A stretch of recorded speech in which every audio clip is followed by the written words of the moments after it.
आप सभी शायद ये तो सुना ही होगा, जितनी बड़ी चादर उतना पैर पसारे। इस कहानी से आप जानेंगे कि ये बात सच है या झूठ। तो चलिए कहानी शुरू करते हैं। एक बार गौतम बुद्ध अपने शिष्यों के साथ एक गांव में गए।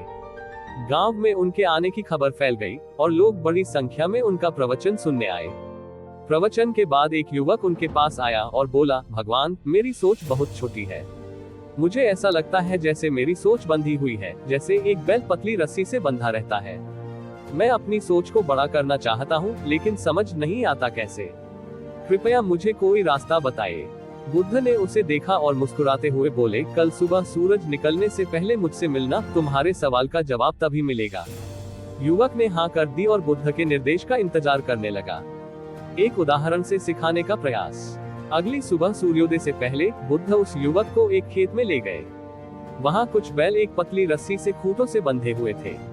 बुद्ध ने उस युवक से पूछा, तुम्हें क्या लगता है, क्या ये बैल इस पतली रस्सी से बंधे होने के कारण यहाँ से हिल नहीं सकते? युवक ने जवाब दिया, भगवान, ये रस्सी तो बहुत पतली है। अगर ये बैल चाहे तो एक झटके में इसे तोड़ सकते हैं। मगर देखिए, ये ऐसा नहीं कर रहे हैं। ऐसा क्यों? बुद्ध ने कहा, ये बैल बचपन से ही इसी रस्सी से बंधे हुए हैं। जब ये छोटे थे तब ये रस्सी उनके लिए मजबूत थी। उन्होंने इसे तोड़ने की कोशिश की थी, लेकिन वे असफल रहे। बार बार कोशिश करके हार मान ली और तब से ये मान बैठे हैं कि अब कभी इस रस्सी को नहीं तोड़ सकते। अब ये बड़े और ताकतवर हो चुके हैं, मगर इनकी सोच अभी भी वैसी ही है। इनकी असली ताकत बढ़ चुकी है, मगर सोच अब भी सीमित है। युवक ने ध्यान से सुना और पूछा, भगवान, क्या हम इंसानों की सोच भी इसी तरह बंधी होती है, सीमित सोच के कारण? बुद्ध ने जवाब दिया, बिल्कुल। जैसे इन बैलों की सोच उन्हें बंधन में रखती है, वैसे ही इंसान भी अपनी पुरानी असफलताओं, डर और धारणाओं से बंधा रहता है। बचपन से जो अनुभव होते हैं, जो बातें हम सुनते रहते हैं, वो हमारे दिमाग में गहरी छाप छोड़ देती हैं। हम धीरे धीरे मान लेते हैं कि हमारी सीमाएं यहीं तक हैं। अगर हम किसी काम में असफल होते हैं तो सोचने लगते हैं कि हम कभी सफल नहीं हो सकते। हमारी सोच वही छोटी सी रह जाती है, जैसे इन बैलों की सोच इस पतली रस्सी के बंधन से बाहर नहीं जा पाती। इसी तरह हम भी अपनी सोच को, अपनी क्षमताओं को, अपनी संभावनाओं को सीमित कर लेते हैं, जबकि असल में हमें खुद को बंधा हुआ समझने की कोई जरूरत नहीं है। युवक ने फिर पूछा, तो हम इस बंधन से कैसे मुक्त हो सकते हैं? सोच को बड़ा करने का तरीका। बुद्ध ने समझाते हुए कहा, सबसे पहले तुम्हें ये देखना होगा कि तुम्हारी सोच किन बातों से बंधी हुई है।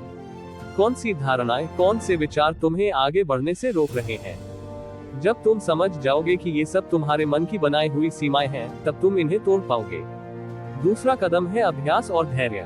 जैसे नदी पत्थरों के बीच से अपना रास्ता बना लेती है, वैसे ही तुम्हें भी धीरे धीरे अपने विचारों को नई दिशा में मोड़ना होगा।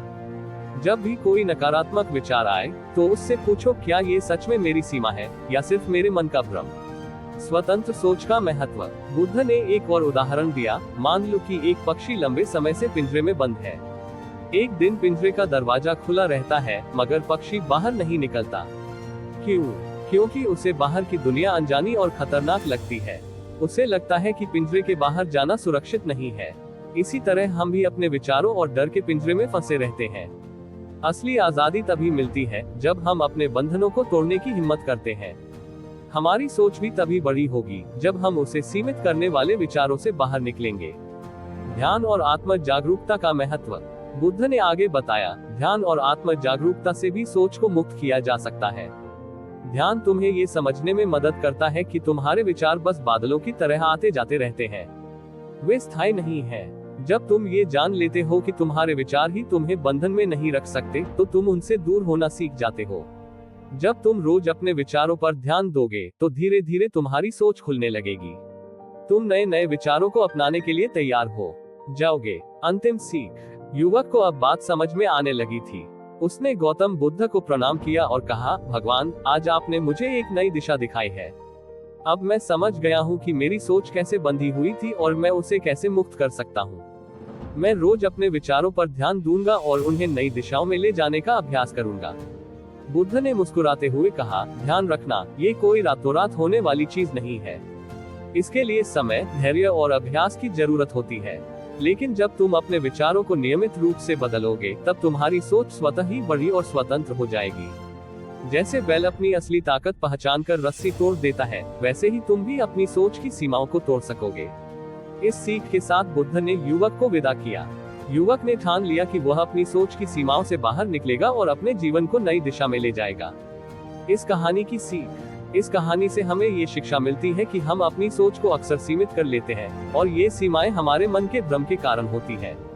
अगर हम अपनी पुरानी असफलताओं और डर को छोड़कर आत्म जागरूकता और धैर्य से अपने विचारों को बदलें, तो हमारी सोच बड़ी और स्वतंत्र हो सकती है।